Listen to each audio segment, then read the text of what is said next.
యేసుక్రీస్తు నామములో మీ అందరికీ శుభములు తెలియపరుస్తున్నాను. Praise Lord. ఈ యొక్క 2025కు దేవుడు ఈరోజు మీకు ఇచ్చే వాగ్దానం ఏంటంటే యోవాను సువార్త 14:14 నా నామములో మీరు ఏం అడిగినను మీకు ఇస్తానని ప్రభు చెప్తున్నాడు. సో ఏం అడిగినను ఇవ్వగలిగిన శక్తిమంతుని, సమర్థుని, గొప్ప దేవుని మనం కలిగి ఉన్నామన్న విషయాన్ని ఎన్నడూ మర్చిపోకూడదు. అయితే మనం ప్రార్థించినప్పుడు కొన్ని ప్రిన్సిపల్స్ని, ప్రేయర్కు సంబంధించిన ప్రిన్సిపల్ను ఖచ్చితంగా పాటించాలి. ఈ ప్రిన్సిపల్ మనం చెప్పింది కాదు, నేను చెప్పింది కాదు, బైబిల్లోనే రాయబడిన దేవుడే రాసి పెట్టిన ఆ క్రమాన్ని మనం పాటించాల్సిన వారమై ఉన్నాం. అప్పుడు ఈ 2025కు సంబంధించిన వాగ్దానాలు ఖచ్చితంగా మీ జీవితంలో నెరవేర్చబడతాయి.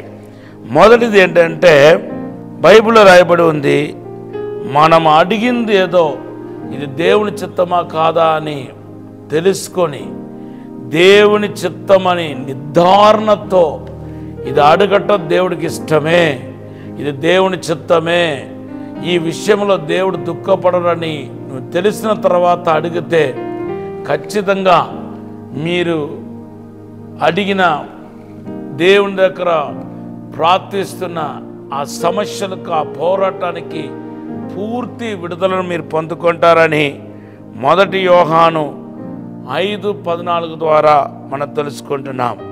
మనకున్న ధైర్యం ఏంటంటే మనం ఆయన చిత్తానుసారముగా అడుగుతున్నాం అనే మాట రాయబడి ఉంది. రెండవదిగా దేవుని బిడ్డల రెండవది ప్రిన్సిపల్ ఏంటంటే మన సొంత స్వైచిత్త ప్రకారం మనము సెల్ఫ్లెస్ డిజైర్ అనేది గాడ్ ఈజ్ డినయింగ్ అన్నమాట. దేవుడు అసగించుకుంటున్నాడు.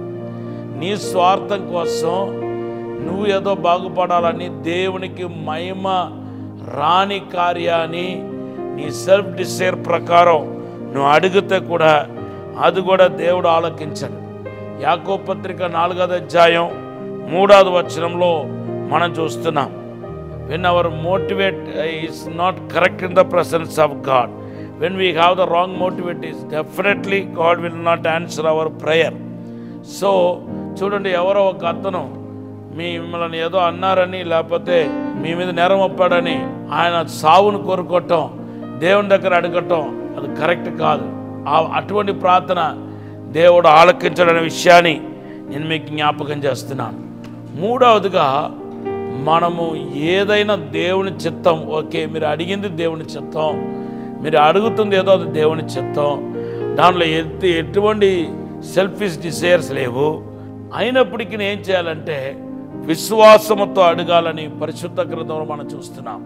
మార్కు సువార్త 11వ అధ్యాయం 24వ వచనంలో ఏమని రాయబడి ఉందంటే, మీరు అడిగింది ఏంటో అది విశ్వాసముతో సందేహింపక అడిగినప్పుడు మాత్రమే దేవుడు మన ప్రార్థనను ఆలకిస్తాడని పరిశుద్ధ గ్రంథంలో ఎంతో స్పష్టంగా రాయబడి ఉంది. తర్వాత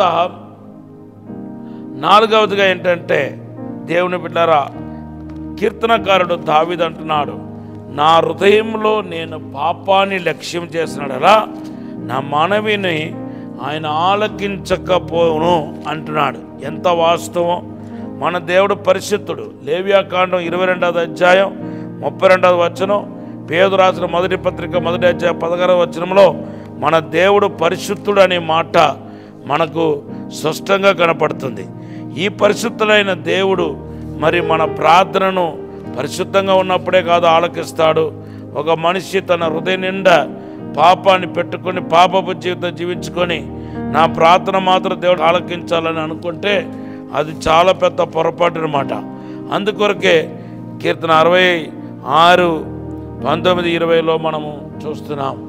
కనుక ఈరోజు ఈ సంవత్సరం దేవుడు ప్రార్థన ఆలకించే సంవత్సరం. మీ ప్రార్థన దేవుని ఎదుట సరైనదిగా ఉండాలని కోరుతున్నాను. ఇప్పుడు ఒక చిన్న ప్రార్థన చేస్తాం. పరిశుద్ధము నమ్మకమైన పరలోక తండ్రి, నీకు వందనాలు, స్తోత్రాలు ప్రభా. మమ్మల్ని క్షమించి, మన్నించి, పరిశుద్ధపరిచి, శుద్ధీకరించి అసాధారణమైన అద్భుతమైన కార్యం జరిగించండి. ఈ దినమంతా సంతోషించాలని సహాయం చేయమని యేసు నామములో అడిగి వేడుకుంటున్నాము తండ్రి, ఆమేన్. మీరు ఏదైతే ప్రభు దగ్గర అడుగుతున్నారో అది ఈరోజు 24 గంటలు గడవక ముందే దేవుడు మీకు దయచేయబోతున్నాడు. దేవుడు ఈ మాటను ఆశీర్వదించును గాక. ఆమేన్.